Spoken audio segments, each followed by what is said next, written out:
El Señor bendiga su palabra en nuestros corazones. En los últimos días de la vida de Jesús, justo antes de ir a la cruz, donde allí como justo pagaría por los pecadores y como inocente por los culpables, el apóstol Juan, en el capítulo 16, versículos 32 y 33, nos dice lo siguiente: He aquí, la hora viene y ha venido ya, en que seréis esparcidos cada uno por su lado y me dejaréis solo. Mas no estoy solo, porque el Padre está conmigo. Estas cosas os he hablado, para que en mí tengáis paz. En el mundo tendréis aflicción, pero confiad, yo he vencido al mundo.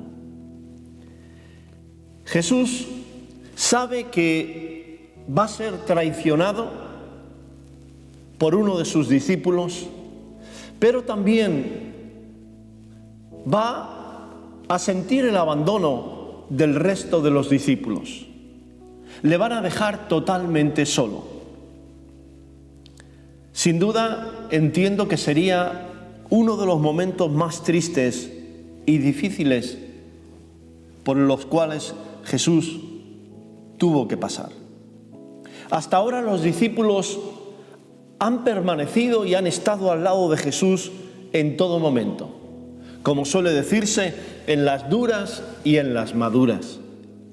De hecho, el evangelista Lucas dice: pero vosotros sois los que habéis permanecido conmigo en mis pruebas.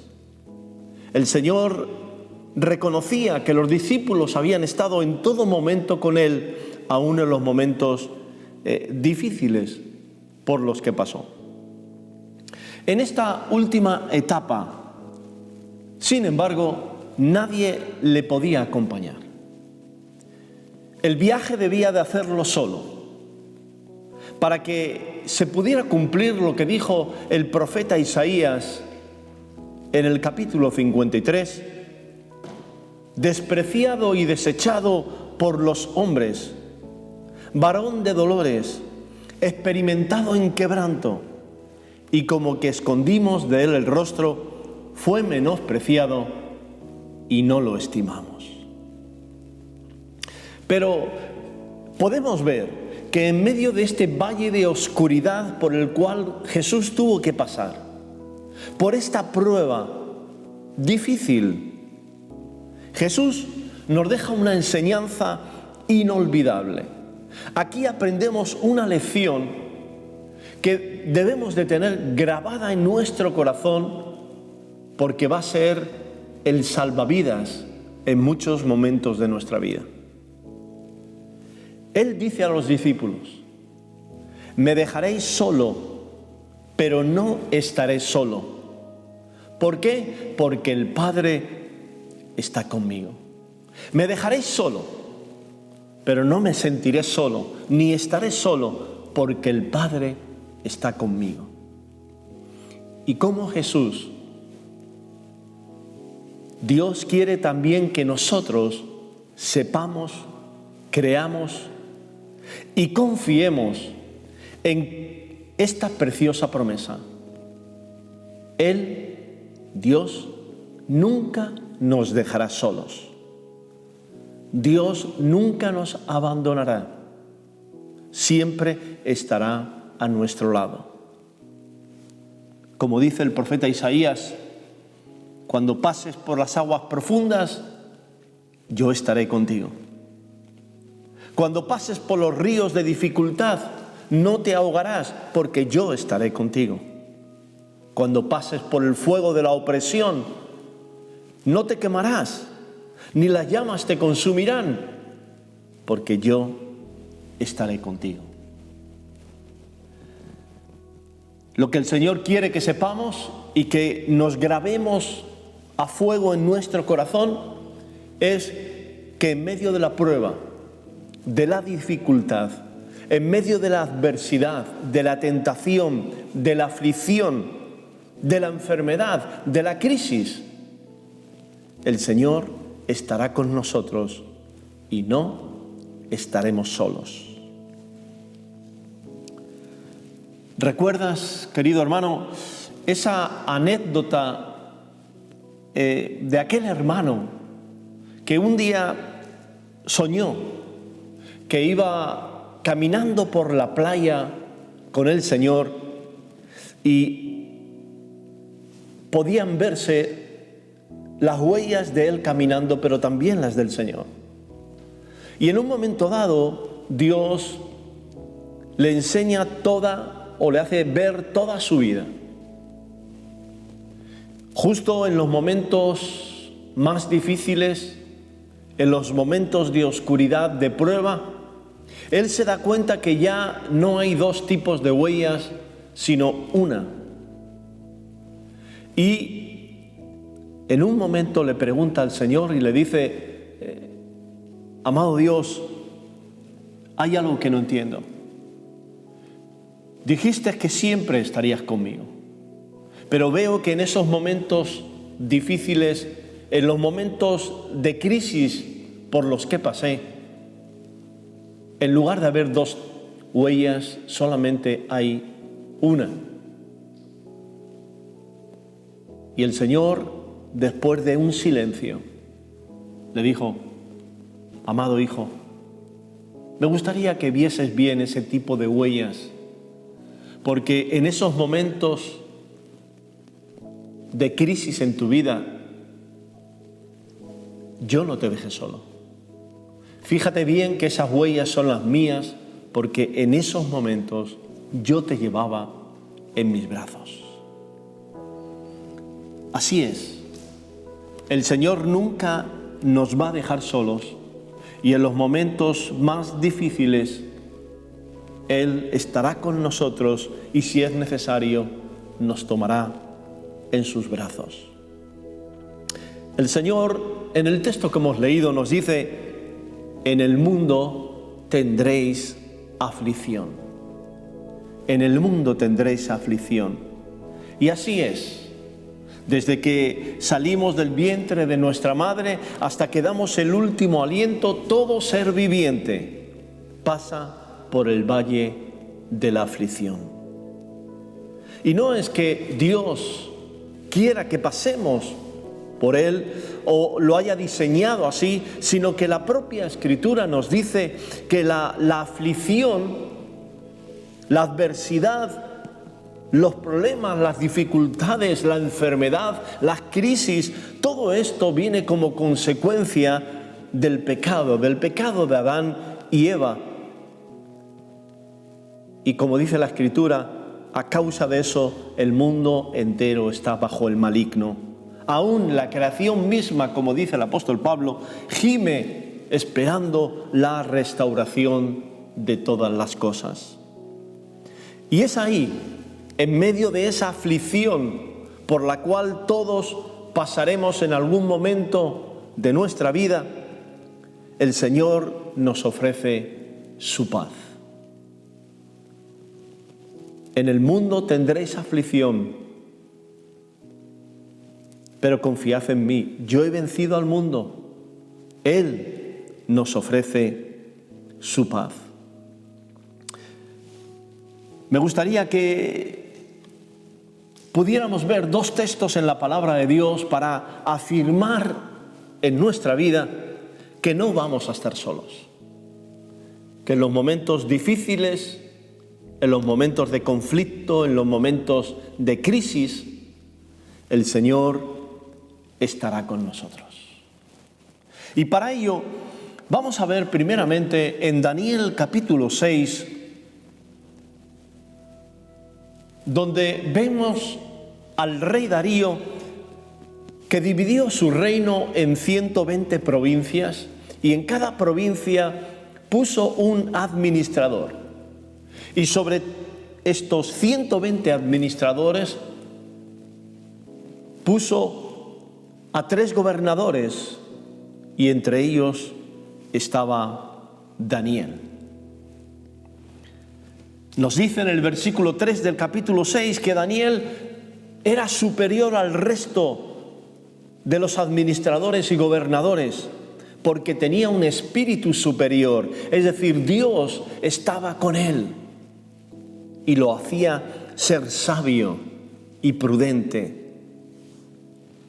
El rey, viendo lo bien que funcionaba Daniel, quiso ponerlo sobre todo su reino, y esto produjo envidias y celos en todos los demás. Entonces, dice el versículo 4, entonces los gobernadores y sátrapas buscaban ocasión para acusar a Daniel en lo relacionado al reino. Mas no podían hallar ocasión alguna o falta, porque él era fiel y ningún vicio ni falta fue hallado en él. Aquí tenemos a Daniel haciendo las cosas bien, siendo fiel, viviendo en santidad, en los caminos de Dios. Pero por causa de eso, de la envidia, de los celos, buscaban ocasión para acusarle. Entonces, como no podían acusarle dado que él era fiel, pues idearon un plan, pidieron al rey Darío que hiciese un edicto en el cual se prohíba adorar a otro Dios que no fuese al propio rey Darío. Y quien no cumpliese con esto fuese echado al foso de los leones. Ellos conocían de Daniel, por eso hicieron esta trampa. El rey firmó el edicto y una vez firmado ya no se podía revocar. Nos dice en el versículo 10, cuando Daniel supo del edicto que había sido firmado, entró en su casa y abiertas las ventanas que daban hacia Jerusalén, se arrodillaba 3 veces al día y oraba y daba gracias a Dios como solía hacerlo antes. Daniel continuó con su adoración y sus oraciones al Señor a pesar del edicto y a pesar de que su vida corría peligro. Esto hizo que Daniel fuese acusado, y la propia Escritura nos dice que cuando el rey se enteró de que Daniel no había cumplido con este edicto, pues le pesó en gran manera y quiso ayudarle, pero le fue imposible. Entonces el rey mandó que trajeran a Daniel y lo echaran al foso de los leones. Y fijaros que en el versículo 16 dice, y el rey le dijo a Daniel, el Dios tuyo, a quien tú continuamente sirves, Él te libre. Había tal testimonio en Daniel que aun el propio rey quiso que su propio Dios, Jehová de los ejércitos, a quien tú continuamente sirves, le dijo que Él te libre. Ese era el deseo del rey. Daniel fue echado al foso y sellado con una piedra y el anillo del rey para que se cumpliese el edicto. Esa misma noche el rey no pudo dormir, se levantó muy de mañana, se fue al foso y empezó a dar voces preguntando por Daniel y dijo, Daniel, siervo del Dios viviente, el Dios tuyo, a quien tú continuamente sirves, ¿te ha podido librar de los leones? ¿Te ha podido librar de los leones tu Dios? Entonces Daniel respondió al rey y dijo, oh rey, vive para siempre. Mi Dios envió su ángel, el cual cerró la boca de los leones para que no me hiciesen daño. porque ante él fui hallado inocente, y aún delante de ti, oh rey, yo no he hecho nada malo. Fijémonos qué experiencia tuvo Daniel, porque estando en el foso de los leones, allí tuvo la experiencia de estar con el Hijo de Dios, de estar con Jesús, el ángel de Jehová, y ver cómo cerraba la boca de los leones y cómo no fue dañado. Impresionante. Pero Daniel tuvo que pasar por esa prueba para tener esa preciosa experiencia de saber que Dios siempre estaba a su lado. Los que le acusaron terminaron en el foso comido por los leones. Dice la Escritura que Daniel fue prosperado en el tiempo de Darío y de Ciro. Es más, nos dice que Darío hizo un edicto para que en todo su reino se temiese al Dios de Daniel. Dijo: Él es el Dios viviente y permanece por los siglos de los siglos, y su reino no será jamás destruido, y su dominio perdurará hasta el fin. Y el otro texto que me gustaría compartir igualmente con Daniel, lo vemos en el capítulo 3. Capítulo 3. Dice, en este caso es el rey Nabucodonosor, que hizo construir una estatua de 30 metros de alto y 3 de ancho, una estatua de oro. Firmó una ley que todos los habitantes de su reino debían de postrarse y adorar la estatua de oro. 3 varones judíos, Sadrac, Mesac y Abednego, amigos de Daniel y que tenían un puesto importante en el gobierno de Nabucodonosor, fueron acusados de no querer postrarse ni adorar la estatua. Cuando fueron llevados delante del rey, éste les preguntó si era cierto lo que le habían de lo que les habían acusado. Insistió en que adorasen la estatua y les dio la oportunidad de no ser echados al horno de fuego. Los 3 amigos, Sadrac, Mesac y Abednego, respondieron al rey Nabucodonosor y le dijeron: no es necesario, rey, que te respondamos sobre este asunto. He aquí, nuestro Dios, a quien servimos, puede liberarnos del horno de fuego ardiendo, y de tu mano, oh rey, nos librará. Y si no, sepas, oh rey, que no serviremos a tus dioses, ni tampoco adoraremos la estatua que has levantado. Impresionante. Nuestro Dios, al cual servimos, puede liberarnos del horno. Lo puede hacer perfectamente, pero si no lo hace, tampoco vamos a dejar de adorarlo. No vamos a adorar a otros dioses. Y mira la fe que tenían estos jóvenes cuando llegan a decir: y de tu mano, oh rey, nos librará.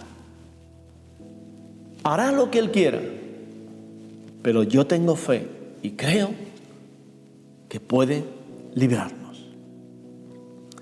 Estimado hermano, amigo, sea que estemos en el foso de los leones, sea que estemos en el horno de fuego, Dios está con nosotros y puede librarnos del horno de fuego. Lo puede hacer.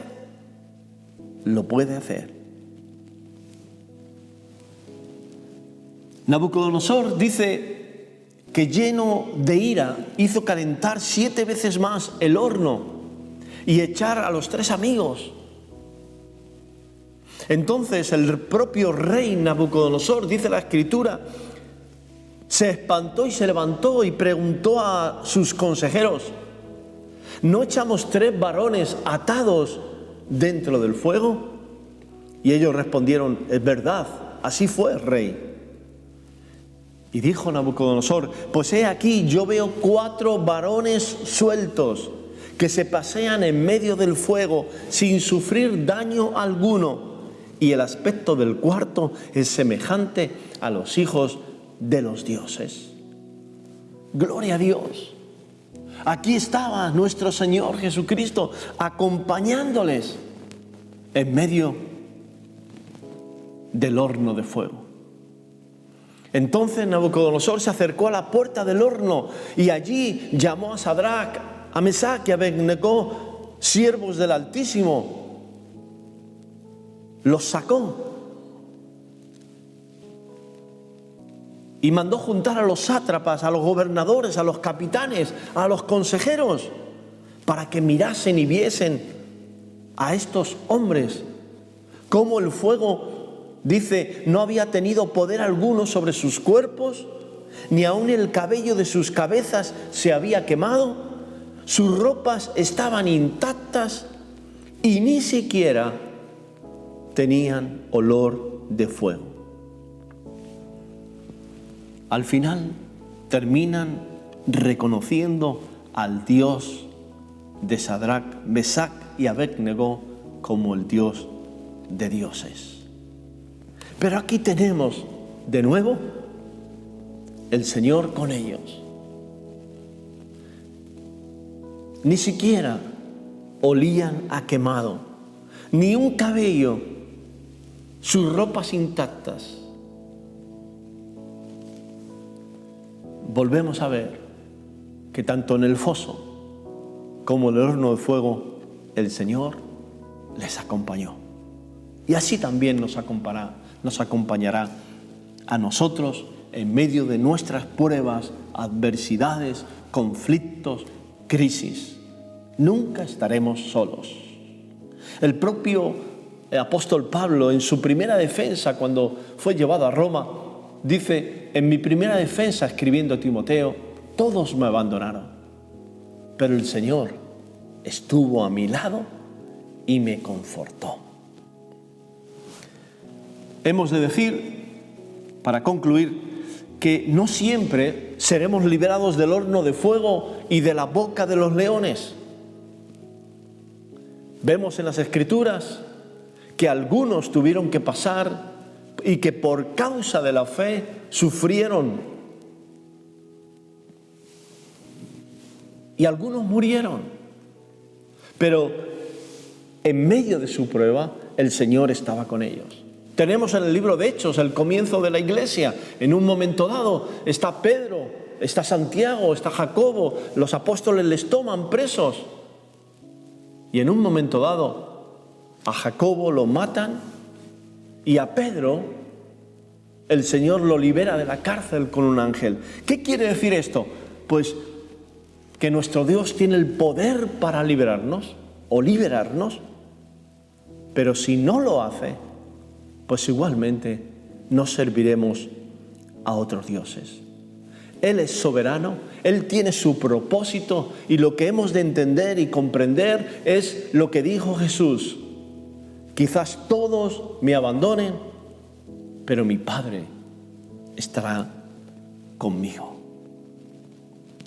Esperemos ser librados del horno de fuego.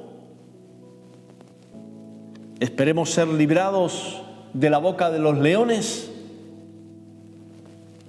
Dios tiene el poder para hacerlo y en sus manos nos encomendaremos. En las palabras de Jesús, en el texto que hemos leído al comienzo, terminaban con una exhortación a que confiemos en Él, pues Él ha vencido al mundo. Pero confiad en mí, mi paz os doy. David tenía la lección bien aprendida. David había aprendido a confiar en el Señor, a saber que el Señor siempre estaría con él. Y así lo expresa en su famoso Salmo 23, el Salmo del Pastor, cuando él dice en el versículo 4: aunque ande en valle de sombra de muerte, no temeré mal alguno, porque tú estarás conmigo. Porque tú, le dice al Señor, estarás conmigo. Por eso no temeré, aunque tenga que pasar por ese valle oscuro, no temeré, porque tu vara y tu cayado me infundirán aliento, me protegerán y me confortarán. Pues, querido amigo y hermano, que se nos grabe en nuestro corazón el saber que aún en los tiempos más oscuros, difíciles, adversos, el Señor nunca nos va a dejar. Siempre estará con nosotros y nos ayudará. Permíteme que terminemos con una oración. Quizás estás pasando por un momento difícil, por ese valle de oscuridad, por ese valle de aflicción. Que tu fe esté puesta en Él. Como dijo el Señor de Pedro, el enemigo me ha pedido para zarandearte. El enemigo te quiere zarandear, pero yo he rogado por ti, Pedro, para que tu fe no falte. Que tu fe no falte en medio de tiempo de crisis. Oremos. Amado Dios, gracias por estar siempre con nosotros, aún en los momentos más difíciles. Yo quiero pedirte, mi Dios, por aquella persona que en estos momentos esté escuchando y que esté pasando por ese valle de sombra, de la aflicción, de la crisis, de la enfermedad, para que su fe no falte, para que entienda y vea que tú estás con él y que tú le darás una salida. Como tú mismo nos dices, Señor, que tu paz invada nuestro corazón y nos llene de tu presencia. En el nombre de Jesús. Amén. Dios te bendiga y nos vemos el domingo que viene.